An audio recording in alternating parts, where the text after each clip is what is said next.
Assalamualaikum warahmatullahi wabarakatuh. Untuk materi di pertemuan kelima, kita akan belajar berkaitan dengan model di dalam desain eksperimen. Kita mulai dari model yang paling sederhana dulu, yaitu rancangan acak lengkap atau completely randomized design. Jadi kalau teman-teman masih ingat, di awal saya pernah menyampaikan berkaitan dengan gambaran umum atau klasifikasi di dalam desain eksperimen. Jadi kalau berdasarkan perlakuannya, rancangan perlakuan itu bisa dibedakan menjadi untuk perlakuan 1 faktor, 2 faktor, 3 faktor, 4 faktor, dan seterusnya. Kemudian kalau berdasarkan dari rancangan lingkungannya, itu bisa dibedakan menjadi rancangan acak lengkap, rancangan acak kelompok, dan rancangan bujur sangkar Latin.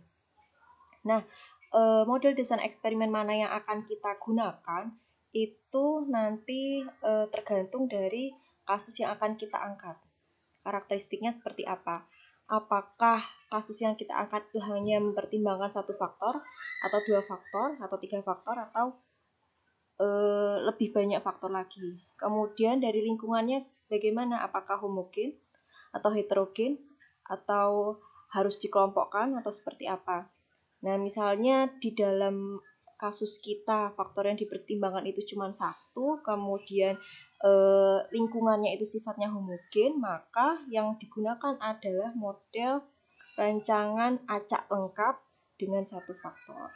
Seperti itu. Ini kemudian kalau untuk yang 2 faktor, 3 faktor, dan seterusnya lebih dari 1 faktor, ini disebut dengan percobaan faktorial. Nah, untuk materi hari ini yang akan kita bahas itu adalah rancangan acak lengkap untuk yang 1 faktor. Jadi yang paling sederhana. Ini juga 2 faktor itu juga bisa diselesaikan dengan RAL, RAK, RBSL, 3 faktor juga seperti itu.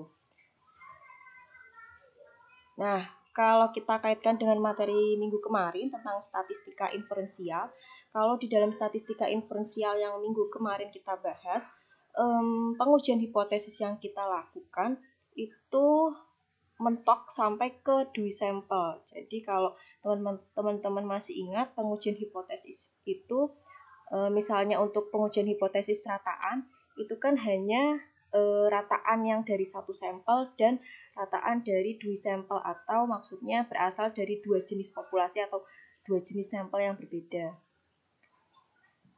Nah, kalau di sini bisa disimpulkan bahwa kasus yang kita selesaikan kemarin di statistika inferensial, khususnya yang Dewey sampel, maka yang kita bahas adalah permasalahan 1 faktor dari 2 sampel. Atau berarti di sini ada 2 level atau 2 taraf. Jadi kalau masih ingat kemarin itu untuk yang 2 rataan misalnya hipotesisnya itu kan ada mu1 sama dengan mu2. Itu ya, jadi ada mu1, mu2 itu terdiri dari 2 jenis sampel atau 2 jenis populasi.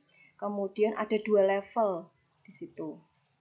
Sedangkan kalau di dalam kasus RAL 1 faktor yang hari ini akan kita bahas, ini akan menyangkut 1 faktor, jadi masih sama dengan yang kemarin statistika inferensial Dewey sampel, 1 faktor, tetapi pembedanya adalah di sini kita gunakan lebih dari 2 level. Sehingga nanti yang kita pakai itu lebih dari 2 sampel. Seperti itu. Jadi kalau kemarin itu mu1, mu2 saja, kalau yang hari ini itu lebih dari 2. Jadi bisa sampai mu3, mu4, mu5, dan seterusnya.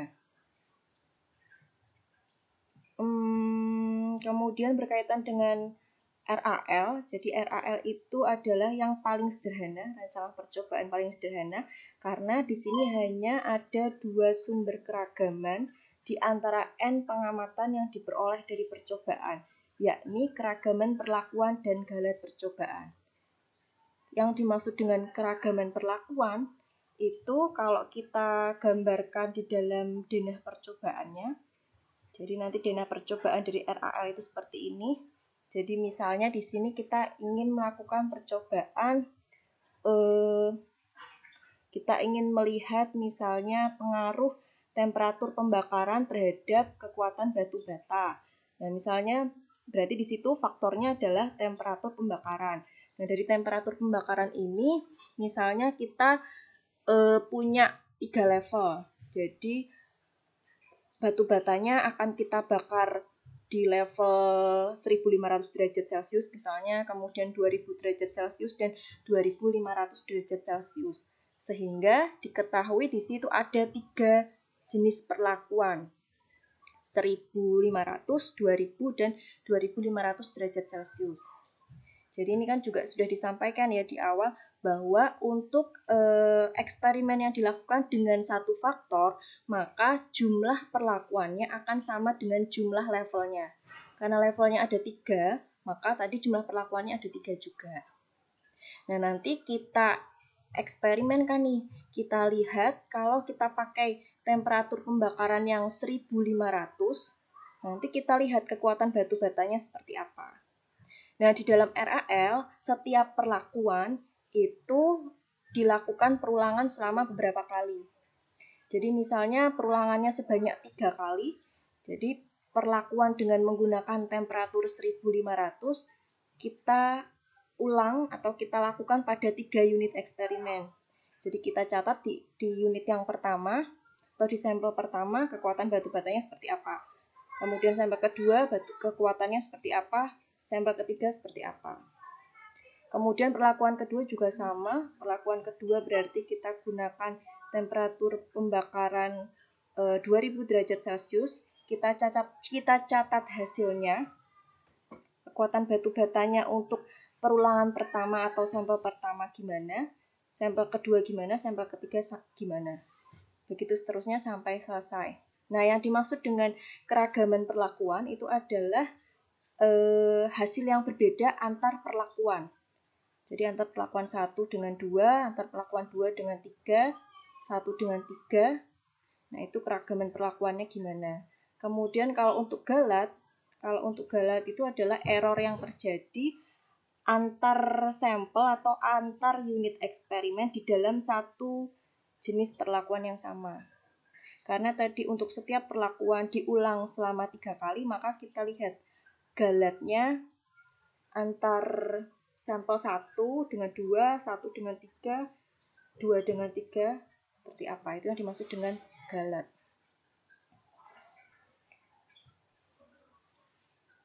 Nah, untuk RAL 1 faktor, tujuannya adalah untuk mengetahui pengaruh dari K buah perlakuan, di mana nilai K-nya ini lebih dari 2, atau levelnya itu lebih dari 2 ya, bisa 3, 4, 5, dan seterusnya, dan menggunakan N satuan percobaan. Jadi masing-masing perlakuan itu akan dilakukan perulangan sejumlah N. Sehingga total ada K kali N satuan percobaan yang akan mendapat perlakuan yang dilakukan secara acak. Jadi total unit eksperimen atau total jumlah sampel yang dibutuhkan adalah K dikali N. Jadi misalnya tadi perlakuannya ada 3, perlakuan menggunakan temperatur pembakaran 1500, kemudian 2000 dan 2500 derajat Celcius, kemudian masing-masing perlakuan itu dilakukan sebanyak 3 kali, atau N-nya 3, maka total unit eksperimen yang dibutuhkan adalah 3 kali 3, total 9 unit eksperimen atau 9 sampel yang dibutuhkan untuk eksperimen tadi.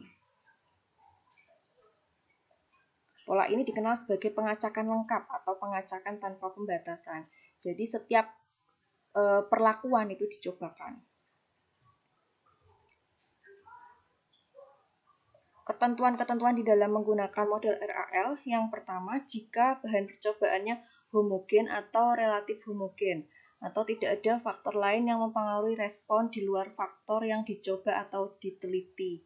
Sehingga biasanya percobaan dengan menggunakan model RAL ini biasanya dilakukan pada percobaan di lab atau rumah kaca, karena ketika eksperimen itu dilakukan di dalam lab itu relatif lebih bisa dikontrol faktor luarnya atau faktor eksternalnya. Kemudian jumlah perlakuannya terbatas sehingga derajat bebas galatnya juga akan kecil.